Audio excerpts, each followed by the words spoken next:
This poem is for radicals and articles. This poem is resistance to ism silencing freedom of expression.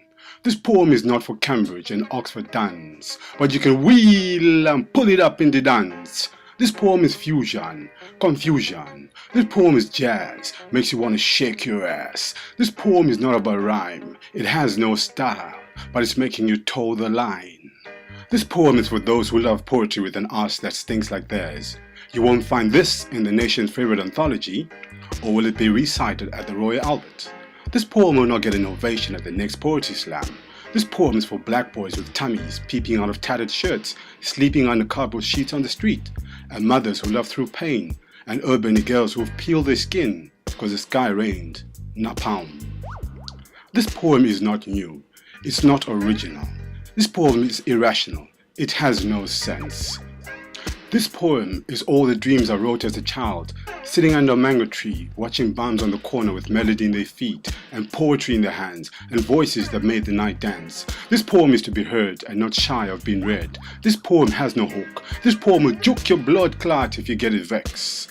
This poem is recycled from YouTube, a corner of the Herald, a son of the soil, and the wretched of the earth. This poem will not get an A in poetry class. This poem is shitting on the cannon and pissing in the cap of knowledge. This poem is for strikers behind picket fences waving placards, demanding their share of the pie before they die, and sharpening stakes for the fat cats.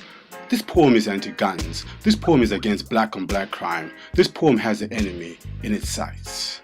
This poem salutes Dambudzo Marechera. This poem is from barricades screaming defiance, from the mortuary's brightly frozen monocle, from days gunburst to night screaming human torch, from Zimbabwean babies' throats slit at Chimoya and Yadzonia.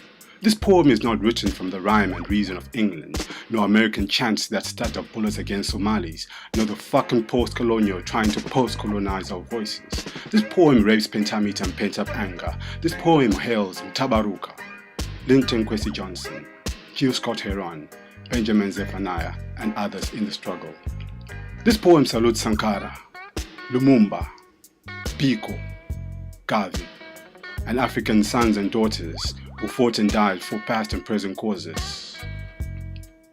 I tried imitating the Romantics, but the style made me puke in my soul. Chaucer was shit. Licking Oz is not my taste, mate. I skipped Edgar Allan Poe because ghosts haunted him. No disrespect, I have a wardrobe full of skeletons. I don't have space for another. I bet you're going to tell me Shakespeare, yeah? He's overrated. Milton and Pope and Johnson lack soul, like James Brown, Marvin Gaye, and Nat King Cole.